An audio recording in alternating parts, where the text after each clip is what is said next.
Welcome. Thank you for coming tonight. We're going to have some fun. We're going to play a little bit. I want to start out and talk to you a little bit about Shelter. And Shelter was formed on the idea of sustainability, humanitarian work, and design for all ages and abilities. So at this very moment, I'm thinking about sustainability in terms of well-being, spirituality, and healthy living. So when I was doing my graduate work, I was thinking about senior housing, and I was thinking about things that people need. And when you get older, you need less things. You don't need a room for everything to happen in. And so all of these rooms that we had just started to really bother me, and I started to think about what is it that we really need in our lives. We need power. And we need to think about places of power in terms of how we keep ourselves secure, how we control our environment, how we protect ourselves. We need knowledge. We need places of knowledge. We need places that we can read a book, learn new things. We need places for pain, because not every day is fabulous.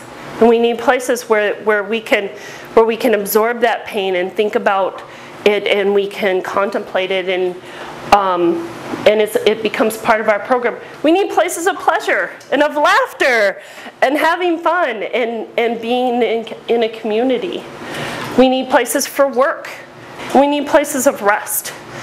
And so that started to be the way that I thought about programming a house, or programming a workspace, or programming life in general.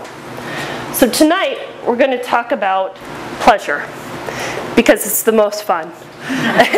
We're going to talk about that tonight, in particular, pleasure in terms of play. And play is really important in our lives.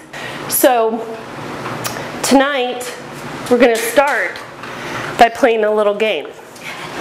And I am going to guarantee you that you cannot fail at this game, and that I'm giving you now all the tools you need to be successful.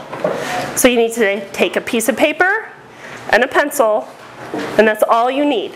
And I guarantee success. All right, so everybody look to your neighbor. Look to your neighbor, and you have 30 seconds to draw their portrait. Ready? Oh, yeah. You can't fail? You cannot fail. I'm giving you my confidence. Okay. All right, go. You don't really look like a Simpsons character. All right, time's up. I have a line. Yay! Do you want to share your pictures? Well, of course. Great. With our neighbor, or with You can anybody? share them with whoever you drew it with. How do you feel? Do you feel kind of connected? Hey, I look younger. Yeah! That's great. Feel a little more connected to the person you're with? The drawing? Just connected to him by my drawing. Yeah. There's something really important about play, because it gives us this connectedness. It gives us a way to really bond. And I think it also, I learned something this past weekend, that in the aging process, the way to slow it down is to eat less and exercise more. And exercise is play. And so we're going to talk about that. First of all, we need to create permissive environments. We need to do that in a way so that you can be in this space and you can't fail. And I think that's really, really important. That you should have places where, if you have kids, they can write on the wall, or they can hang things up on the wall. And we have all these technologies now with chalkboard paints and metallic paints and things like that allow us to do that. We also need to create forgiving floor, wall, and ceiling surfaces. And in this gym, we used a recycled rubber floor, so that if you drop a barbell on it, the barbell's not going to break and the floor's not going to break. But also you can lay down there and you can do sit-ups, you can do floor work, that sort of thing. So these permissive environments you need to think about all of the elements that you put into them. The furniture should be lightweight and movable, or any of the equipment that you have. If it's going to be a space that's a flex space, things where people can do multiple activities. This is a carriage house that we designed in St. Paul, and this space accommodates dancing, poker playing, parties. It can accommodate all of these things because it's flexible. It's creating places of delight, but that they're still usable. This is a bedroom that we did in St. Paul, and the bed is actually here, and then above there's a little ladder that you can climb up into this little princess space, and you can actually climb from this princess space into the prince space, through the walls, through the ceiling, into the next space. And it's a really delightful, fun way to play and imagine, but it also is very functional because the beds have become little nooks that can become forts or castles. It's really fun.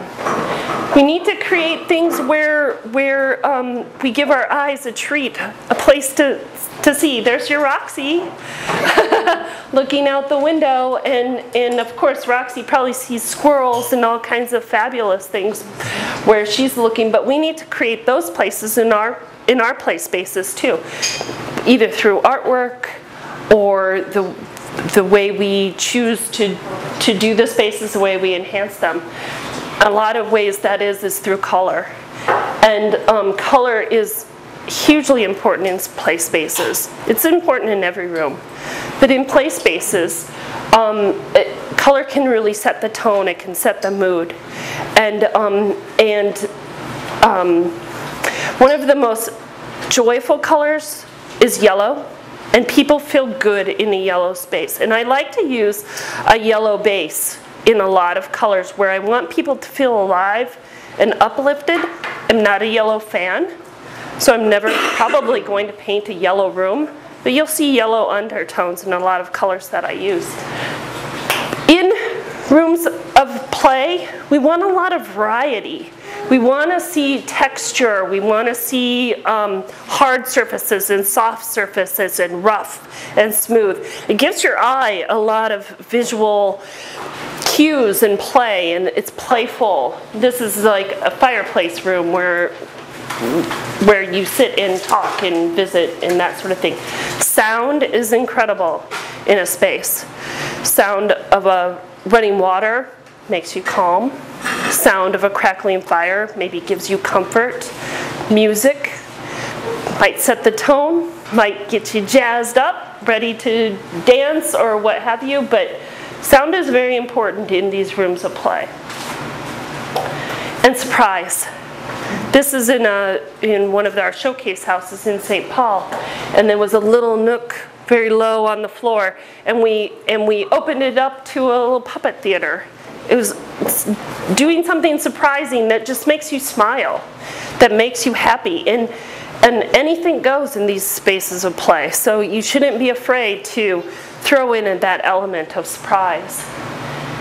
And it's very important that if you think about an easy way to throw in surprise and play is by changing the scale. Maybe a door's too small to get through and you have to crawl through it.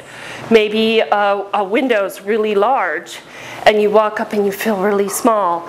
These are really great ways to interplay on the way that these spaces make us feel, and they give us delight. Temperature.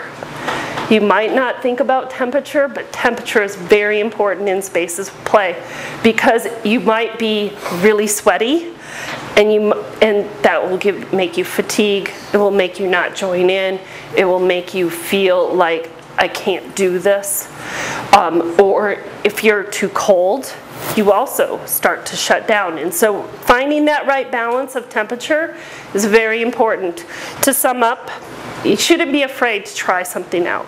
And you should be able to have spaces where you have permission to do that. And I think that's what these play spaces are. Thank you so much. Live better, for sure.